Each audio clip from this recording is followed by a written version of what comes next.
তো রাজুদার দোকানে চলে এসেছি। রাজুদা, যেমন কি শালপাতা এই লোকাল বাজারে পাওয়া যায় না, তোমার শালপাতা এমন কি ভালোবাসা আছে যে তুমি অত দূর থেকে শালপাতা গিয়ে নিয়ে আসো? আমার অনেক ভালোবাসে। কেন, আমি ছোট ছোট যখন ছিলাম না, তো তখন আমি কলকাতা যেখানে যেতাম, যদি খেতাম কিছু জিনিসটা আমার শালপাতার মধ্যেই দিত। শালপাতা এটা টেস্টটাই পুরো আলাদা। টেস্টটা পুরো একদম চেঞ্জ হয়ে যায়, একদম ভালো খেতে লাগে। তারপরে হচ্ছে কি, শালপাতা আমাদের কোনো ক্ষতি হয় না, আমাদের প্রাকৃতিক কোনো ক্ষতি হয় না। তারপরে আমাদের কোনো রোগ হবে না, এরকম খাবো, কোনো কোনো টেনশন থাকবে না।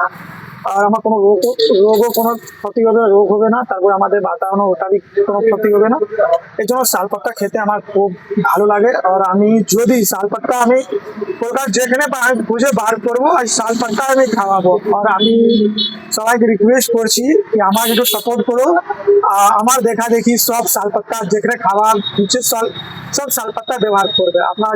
শুধু আপনার সাপোর্ট লাগবে, আপনাকে সাপোর্ট করো যে আমি শালপাতাই, যতদিন আমি থাকবো আপনার শালপাতাই খাওয়াবো।